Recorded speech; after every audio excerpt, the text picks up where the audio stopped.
नमस्कार दोस्तों, स्वागत है आप सभी का एकलव्य क्लासेस में। हम देख रहे हैं मध्य प्रदेश सामान्य ज्ञान की एक स्पेशल विशेष सीरीज, जिसका उद्देश्य मध्य प्रदेश में होने वाले जो भी एग्जाम्स हैं, जिनकी हलाहल बोल सकते हैं हलचल चल रही है, चाहे वह एमपीपीएससी प्री हो, चाहे एसआई हो, चाहे जेल प्रहरी हो, इन सभी परीक्षाओं में जो भी एमपीजीके पूछा जाता है उसकी हम विस्तृत तैयारी कराने वाले हैं। तो वीडियो को स्टार्ट करने से पहले यदि आपने हमारे चैनल को सब्सक्राइब नहीं किया है तो प्लीज सब्सक्राइब कर लीजिए, साथ ही बेल आइकन को प्रेस कर लीजिए, आगे आने वाले वीडियोस की नोटिफिकेशंस आपको मिलती रहे। तो चलिए हम वीडियो को स्टार्ट करते हैं। कल हमने पहला लेक्चर अपलोड किया था जिसमें हमने मध्य प्रदेश का एक सामान्य परिचय देखा था, और आज हम मध्य प्रदेश एक दृष्टि में इंपॉर्टेंट फैक्ट्स ऑफ एमपी देखने वाले हैं। ठीक है, तो वीडियो को स्टार्ट करते हैं और सबसे पहले इसके कुछ प्रमुख तथ्यों के बारे में चर्चा करनी है। जैसे सबसे पहला पॉइंट है स्थापना।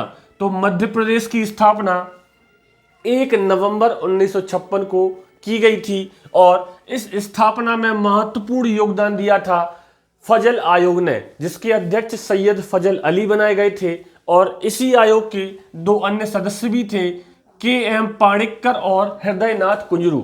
इस सदस्य जब यह आयोग बना था 1953 में, इसने 2 साल बाद 1955 में अपनी सिफारिशें दी। फिर उसके बाद राज्य पुनर्गठन अधिनियम 1956 लाया गया, जिसके आधार पर ही मध्य प्रदेश की स्थापना की गई है। बात की जाए तो इसका प्राचीन नाम सेंट्रल प्रोविंस था, क्योंकि 1947 में इसका मध्य प्रांत के नाम से गठन हुआ था। उसके बाद में 1956 में पुनर्गठन किया गया, फिर 2000 में इसका अंतिम पुनर्गठन किया गया है।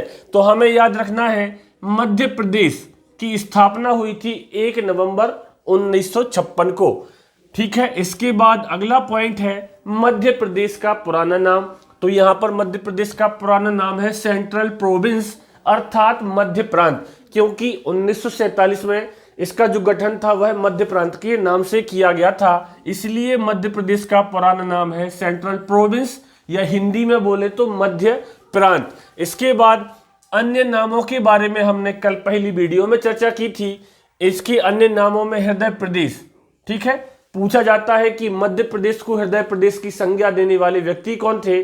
तो प्रदेश भारत के पहले प्रधानमंत्री पंडित जवाहरलाल नेहरू द्वारा इसे हृदय प्रदेश की संज्ञा दी गई है। मध्य प्रदेश नाम भी उन्हीं ने दिया था, और अनेक नदियों का उद्गम स्थल होने के कारण इसे नदियों का मायका कहा जाता है। क्योंकि यदि केवल एक ही नदी की बात करें, नर्मदा नदी की, तो उसकी 41 सहायक नदियां हैं। तो इसके अलावा भी नदियां हैं, तो सबसे ज्यादा नदियां यदि किसी राज्य में है तो वह मध्य प्रदेश है, इसलिए इसे नदियों का मायका कहा जाता है। कोहिनूर प्रदेश डायमंड स्टेट की बात करें तो देश का 100% हीरा उत्पादक राज्य कौन सा है, वह हमारा मध्य प्रदेश है। पन्ना में हिनोता माइंस हीरे की माइंस है, जहां NMDC national mineral development corporation हीरा उत्खनन का कार्य कर रही है। तो हमने उपनामों में देखा हृदय प्रदेश, नदियों का मायका, कोहिनूर प्रदेश। इसके बाद देखे जनजाति प्रदेश। अब सबसे बड़ा प्रश्न उठता है कि मध्य प्रदेश को जनजाति प्रदेश क्यों कहा जाता है। क्योंकि मध्य प्रदेश में 46 जनजातियों को मान्यता प्राप्त है। यदि नियम के अकॉर्डिंग देखें तो 46 अनुसूचित जातियों को यहां पर मान्यता मिली हुई है। सबसे ज्यादा जनजातियां जो है वह मध्य प्रदेश में बिलोंग करती हैं, तो इसलिए यही कारण है कि मध्य प्रदेश को जनजाति प्रदेश कहा जाता है। ठीक है, इसके बाद सोया प्रदेश, इसका दूसरा नाम, एक और नाम हमने देखा सोया प्रदेश, क्योंकि देश के कुल सोया उत्पादन का 80% सोयाबीन मध्य प्रदेश में होता है। और यदि हम साइंस के फैक्ट की बात करें तो सोयाबीन एकमात्र ऐसा अनाज है जिसमें हमें सबसे ज्यादा प्रोटीन मिलता है, लगभग 40 से 46% के बीच। इसके बाद अगला अन्य नाम है लघु भारत, तथा इसके बाद टाइगर स्टेट। इन सभी अन्य नामों के बारे में हमने कल चर्चा की थी। इसके बाद अगला पॉइंट है राज्य दिवस, क्योंकि इसकी स्थापना 1 नवंबर को हुई थी, चाहे वह 1 नवंबर 1956 हो, चाहे 1 नवंबर 2000 हो, तो इसलिए राज्य दिवस मध्य प्रदेश का मनाता है 1 नवंबर को मनाता है। इसके बाद अगले पॉइंट पर चर्चा करें तो राज्य का अंतिम पुनर्गठन कब हुआ था? तो इसका अंतिम पुनर्गठन हुआ था 1 नवंबर सन 2000 को। आपको याद रखना है एक एक डेटा, क्योंकि पीएससी घुमा के प्रश्न पूछेगा। यदि गठन की बात करें तो सबसे पहली बार 1947 में गठन मध्य प्रांत के नाम से हुआ था। 1956 में इसका जो पुनर्गठन है वह मध्य प्रदेश के नाम से हुआ, लेकिन उस समय छत्तीसगढ़, महाराष्ट्र के जिले शामिल थे। और आखिरी जो पुनर्गठन है वह 1 नवंबर सन 2000 को हुआ था। यहां पर 2020 लिखा है, जो गलती से लिखा गया था। 1 नवंबर सन 2000 को इसका अंतिम पुनर्गठन हुआ था। ठीक है, तो याद रखना है। इसके बाद है ज्यामितीय आकृति। ठीक है, इसकी ज्यामितीय आकृति की बात करें तो यह आयताकार एक प्रदेश है, जिसकी उत्तर से दक्षिण यदि चौड़ाई देखी जाए तो 605 किलोमीटर है, और पूरब से पश्चिम लंबाई की बात करें तो 870 किलोमीटर है। और यहीं से एक प्रश्न जेल प्रहरी में पूछा गया था कि अविभाजित मध्य प्रदेश की उत्तर से दक्षिण चौड़ाई बताइए या फिर पूरब से पश्चिम लंबाई बताइए।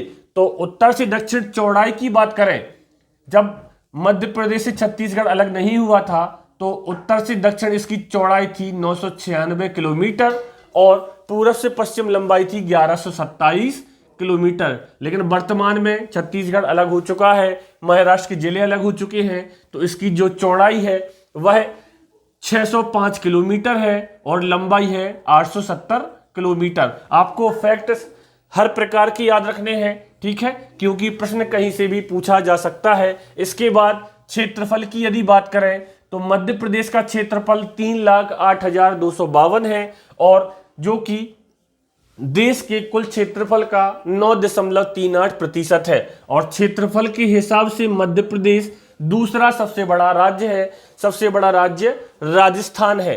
ठीक है, यहां हमें एक पॉइंट और देखना है कि क्षेत्रफल के हिसाब से 3 बड़े राज्य कौन से थे। तो सबसे बड़ा राज्य है राजस्थान, दूसरे नंबर पे हमारा मध्य प्रदेश आता है, और तीसरे नंबर पर महाराष्ट्र आता है। इसके बाद अगला पॉइंट है राजकीय भाषा। अब हम यहाँ पर राजकीय प्रतीकों के बारे में देख रहे हैं। तो राजकीय भाषा की बात करें तो हिंदी है, लेकिन अन्य भाषाओं का भी यहाँ पर महत्व है। तो अन्य भाषाओं में बात करें तो सिंधी, बुंदेली, यह सभी भाषाएं मध्य प्रदेश में बोली जाती हैं, लेकिन राजकीय भाषा हिंदी है। इसके बाद हमें देखना है अगला पॉइंट राजकीय चिन्ह के बारे में। जो आपने देखा होगा जितनी भी कॉम्पिटिटिव बुक्स होती है तो उसमें राजकीय चिन्ह बने रहते हैं, जिसमें होता क्या है 24 स्तूपों की बाह्य आकृति। जो बाहरी सर्किल होता है उस पर 24 स्तूप बने होते हैं। ठीक है, तो 24 स्तूपों की बाह्य आकृति के अंदर गेहूं और धान की बालियां प्रदर्शित होती हैं, तथा साथ में ही क्या होता है बरगद वृक्ष के ऊपर अशोक स्तंभ बना होता है। और जो अंदर वाला सर्किल होता है उसमें आपने देखा होगा कि मध्य प्रदेश शासन सत्यमेव जयते लिखा होता है। तो ध्यान से देखिएगा, यह सभी पॉइंट वहां पर बने होते हैं राजकीय चिन्ह में। तो इसके बाद अगला पॉइंट है, यहां पर वही लिखा हुआ है कि व्रत के भीतर मध्य प्रदेश शासन और सत्यमेव जयते उत्कीर्ण है, अर्थात लिखा हुआ मिलता है। इसके बाद देखें अगले पॉइंट पर राजकीय गान। इससे एक प्रश्न बना था कि राजकीय गान की रचना करने वाले व्यक्ति हैं, तो उस व्यक्ति का नाम था महेश श्रीवास्तव, जिन्होंने 2010 में मध्य प्रदेश का राजकीय गान बनाया था। ठीक है, तो राजकीय गान कौन सा है हम सभी जानते हैं, स्कूलों में इसका उल्लेख कराया जाता है, सुख का दाता सबका साथी, सुख का यह संदेश है। ठीक है, तो राजकीय गान है, और इसकी रचनाकार कौन है, इसके निर्माता कौन है, तो महेश श्रीवास्तव, जिन्होंने 2010 में इसकी रचना की थी, और 2010 से ही यह मध्य प्रदेश का राजकीय गान है। इसके बाद राजकीय पुष्प की बात करें तो सफेद लिली मध्य प्रदेश का राजकीय पुष्प है, जिसका वैज्ञानिक नाम है लिलियम कैंडिबम। आपको वैज्ञानिक नाम जरूर याद रखने हैं, क्योंकि परीक्षा से यदि पूछे जाएंगे प्रश्न तो वैज्ञानिक नामों से पूछे जाएंगे। तो राजकीय पुष्प की बात करें तो सफेद लिली है, जिसका वैज्ञानिक नाम लिलियम कैंडिबम है। इसके बाद राजकीय पशु की बात करें तो राजकीय पशु है बारहसिंगा, जिसका वैज्ञानिक नाम है रोसरवस डुआवसेली। याद रखना है, हमने ऊपर देखा पुष्प की बात की सफेद लिली, जिसका नाम था लिलियम कैंडिबम। इसके बाद हमने देखा यहाँ पर राजकीय पशु, जिसका वैज्ञानिक नाम है रोसरवस डुवावसेली, रोसरवस डुवावसेली बारहसिंगा, जो कि ब्रैडरी प्रजाति का होता है। और एक प्रश्न पूछा गया था पिछले साल, ठीक है, 2017 में जब वैकेंसीज निकली थी कि मध्य प्रदेश का जो राजकीय पशु है वह किस राष्ट्रीय उद्यान में पाया जाता है, तो कान्हा राष्ट्रीय उद्यान में ब्रैडरी प्रजाति का बारहसिंगा पाया जाता है। और कान्हा राष्ट्रीय उद्यान पड़ता है मंडला जिले में, ठीक है। कहीं कहीं ऑप्शन में कंफ्यूज करने के लिए मंडला प्लस बालाघाट भी दे देते हैं, तो आपको एक एक चीज याद रखनी है। इसके बाद अगला पॉइंट है राजकीय पक्षी, ठीक है। तो राजकीय पक्षी हमारा है दूधराज, जिसके अन्य नामों में शाह बुलबुल, दूधराज, शाह बुलबुल, टिटेनी, महारैनी इसके अन्य नाम हैं। और यदि वैज्ञानिक नाम की बात करें, साइंटिफिक नेम की बात करें, तो पैराडाइज फ्लाईकैचर मध्य प्रदेश की राजकीय पक्षी का वैज्ञानिक नाम है, पैराडाइज फ्लाईकैचर। अभी तक हमने देखा 3 वैज्ञानिक नाम। एक तो हमने देखा सफेद लिली का वैज्ञानिक नाम लिलियम कैंडिमम।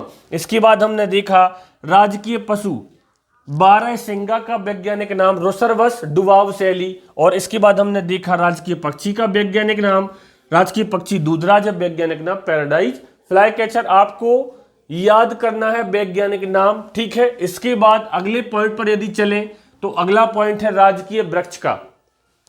राजकीय वृक्ष है बरगद, जिसका वैज्ञानिक नाम है फाइकस बेंगालेंसिस, ठीक है। राजकीय वृक्ष बरगद है और वैज्ञानिक नाम है फाइकस बेंगालेंसिस। इसके बाद यहां पर एक पॉइंट लिखा है कि राजकीय पशु एवं पक्षी को जो मान्यता है वह 1 नवंबर 1981, जो कि मध्य प्रदेश का 25वां स्थापना दिवस था, तब दी गई थी। अर्थात 1 नवंबर 1981 को राजकीय पशु एवं राजकीय पक्षी को मान्यता मिली थी, जो कि मध्य प्रदेश का 25वां स्थापना दिवस था। इसके बाद राजकीय मछली, राजकीय मछली हमने सभी ने देखा होगा, महासीर मध्य प्रदेश की राजकीय मछली है, जिसका वैज्ञानिक नाम टोर प्यूटेरिया, ठीक है, जिसका वैज्ञानिक नाम टोर प्यूटिटेरिया, ठीक है। और इसे 2011 में राजकीय मछली, मध्य प्रदेश की राजकीय मछली घोषित किया गया था। अब बात करें अगले पॉइंट की, राजकीय नाट्य। तो मध्य प्रदेश का राजकीय नाट्य माछ है, जो संस्कृत के शब्द मंच से उद्धृत हुआ है, लिया गया है, ठीक है। चाहे माच बोले, चाहे माचा बोले या माचाली बोले, यह सभी एक ही नाम है। अर्थात राजकीय नाट्य क्या है, माच है, ठीक है। और यह मालवा क्षेत्र का प्रमुख लोक नाट्य रूप शैली है, मालवा क्षेत्र की प्रमुख लोक नाट्य रूप शैली है। तो याद रखना है मध्य प्रदेश का राजकीय नाट्य माच, और सबसे ज्यादा प्रचलित है मालवा क्षेत्र में। अगले पॉइंट पर चलते हैं राजकीय नृत्य के बारे में। तो राजकीय नृत्य है मध्य प्रदेश का राई, जो कि बुंदेलखंड क्षेत्र में सबसे प्रसिद्ध नृत्य है, ठीक है। तो राजकीय नृत्य राई बुंदेलखंड क्षेत्र में प्रचलित। इसके बाद अगला पॉइंट है राजकीय फसल। मध्य प्रदेश की राजकीय फसल सोयाबीन है, जिसका वैज्ञानिक नाम ग्लाइसिन मैक्स है। आपको याद रखना है, यह बुक्स में डेटा अवेलेबल नहीं है कि राजकीय फसल का वैज्ञानिक नाम है ग्लाइसिन मैक्स, ठीक है। सोयाबीन का वैज्ञानिक नाम है ग्लाइसिन मैक्स। इसके बाद जेल प्रहरी में जो भी प्रश्न बने हैं वह इस टॉपिक से बने थे, मलखंब टॉपिक से। तो सबसे पहला प्रश्न तो यही है कि मध्य प्रदेश का राजकीय खेल क्या है। तो मध्य प्रदेश का राजकीय खेल है मलखंब, जो संस्कृत के 2 शब्दों मल्ल प्लस खंब से मिलकर बना है, ठीक है। क्योंकि इसमें जो भी खिलाड़ी होते हैं वह लकड़ी या लोहे के एक खंबे पर करतब दिखाते हैं, ठीक है। जिसको अब वास्तव में जो लकड़ी या लोहे का खंबा होता है उसे क्या कहा जाता है, मल्लखंब कहा जाता है। और इस खेल का जो नाम है मलखंब उसी खंबे से पड़ा है, ठीक है। तो विभिन्न प्रकार के करतब दिखाए जाते हैं, योग व्यायाम कराए जाते हैं, ठीक है। तो मध्य प्रदेश का राजकीय खेल क्या है, मलखंब है, जिसे 2013 में घोषित किया गया था मध्य प्रदेश का राजकीय खेल। और उसी समय मलखंब के क्षेत्र में एक पुरस्कार की घोषणा भी की गई, जो था प्रभाष जोशी पुरस्कार। आपको यह जरूर याद रख लेना है, प्रभाष जोशी पुरस्कार किस खेल से संबंधित है, तो मलखंब से संबंधित है प्रभाष जोशी पुरस्कार। और एक करंट का डेटा भी है कि वर्ष 2019 के लिए किसी भी व्यक्ति को प्रभाष जोशी पुरस्कार नहीं दिया गया है। तो इस बार किसी भी व्यक्ति को प्रभाष जोशी पुरस्कार दिया नहीं गया है। अगले पॉइंट पर चलते हैं, राजकीय नदी। तो नर्मदा नदी मध्य प्रदेश की राजकीय नदी है जो अमरकंटक अनूपपुर से निकलती है। यह मध्य प्रदेश की सबसे लंबी नदी है तथा भारत की 5वीं सबसे बड़ी नदी है। इसकी कुल लंबाई 1377 है। ठीक है, तो एक एक पॉइंट आपको याद रखना है। ठीक है, राजकीय नदी कौन सी है? नर्मदा नदी है। इसके बाद है राजकीय फल। राजकीय फल की बात करें तो आम है। ठीक है, राजकीय फल आम है और इसका वैज्ञानिक नाम मैग्नीफेरा इंडिका। आपको वैज्ञानिक नाम हम बार बार बोल रहे हैं और याद रखना है। आप इस जब वीडियो स्टार्ट हो तो आप इसका स्क्रीनशॉट भी ले सकते हैं क्योंकि आपको नोट्स के रूप में आगे हेल्प मिलेगी इससे। तो राजकीय फल की बात की तो आम, जिसका वैज्ञानिक नाम मैग्नीफेरा इंडिका। इसके बाद हम देखें राजनैतिक प्रतिनिधित्व की। राजनैतिक प्रतिनिधित्व की तो मध्य प्रदेश में राज्यसभा सीटें कितनी हैं? तो मध्य प्रदेश में राज्यसभा सीटें 11 है तथा लोकसभा सीटें कितनी हैं? तो लोकसभा सीटें 29 हैं। राज्यसभा सीटें 11 हैं, लोकसभा सीटें 29 हैं और इन्हीं 29 लोकसभा सीटों में कुछ रिजर्वेशन भी है। सबसे पहले अनुसूचित जाति शेड्यूल्ड कास्ट के लिए आरक्षित लोकसभा क्षेत्र या आरक्षित लोकसभा सीटें जो है 4, और यह 4 सीटें कौन सी हैं? तो भिंड, टीकमगढ़, देवास और उज्जैन। ठीक है, जो कि आरक्षित है अनुसूचित जाति के लिए। इसके बाद अनुसूचित जनजाति शेड्यूल्ड ट्राइब्स के लिए आरक्षित लोकसभा क्षेत्र या लोकसभा सीटें 6 है। एससी के लिए 4 है, एसटी के लिए 6 है और यह 6 सीटें कहाँ की हैं? रतलाम, धार, खरगोन, शहडोल, मंडला और बैतूल। ठीक है, रतलाम, धार, खरगोन, शहडोल, मंडला और बैतूल। इसके बाद हमने यहाँ पर 2 पॉइंट डिस्कस किए हैं। सबसे पहला राज्यसभा सीटें 11, लोकसभा सीटें 29। इन्हीं लोकसभा 29 सीटों में 4 एससी के लिए आरक्षित हैं और 6 एसटी के लिए आरक्षित है। अब अगला पॉइंट देखें तो विधानसभा सीटें कितनी है? मध्य प्रदेश में विधानसभा सीटें 230 है। याद रखना है 230 जो निर्वाचित होती हैं। ठीक है, 230 सीटों पर चुनाव होता है प्लस एक क्या है? जिसे निर्वाचित किया जाता है, जिसे क्या किया जाता है? मनोनीत किया जाता है। यह 230 सीटों पर तो चुनाव होते हैं और एक एंग्लो इंडियन जिसे राज्यपाल मनोनीत करता है। याद रखना है, यदि ठीक है ऑप्शन में कहीं भी 231 मिले तो उसे भी राइट आंसर मानना पड़ेगा क्योंकि 230 तो निर्वाचित होती हैं और एक राज्यपाल क्या करता है? मनोनीत करता है एंग्लो इंडियन के लिए। वैसे तो 230 होती है लेकिन एक एंग्लो इंडियन वाली, तो टोटल 231 सीट है। ठीक है, इसके बाद है अब इन्हीं 230 में 231 सीटों में आरक्षित सीटें एससी के लिए है 35 और एसटी के लिए है 47। तो इस प्रकार हमने यहां देखा कि कुछ प्रतीक चिन्हों के बारे में बात की और राजनीतिक प्रतिनिधित्व देखा और मध्य प्रदेश का इंपॉर्टेंट फैक्ट देखा है। ठीक है, यदि आपको आज का यह सेशन पसंद आया हो तो प्लीज वीडियो को ज्यादा से ज्यादा शेयर कीजिए और बने रहे क्लब क्लासेस के साथ, क्योंकि कल इसके बाद हम इसका प्रशासनिक स्ट्रक्चर देखेंगे और वर्तमान जो पदाधिकारी हैं उनके बारे में चर्चा करेंगे। तो प्लीज वीडियो को ज्यादा से ज्यादा शेयर कीजिएगा। बने रहे क्लब क्लासेस के साथ।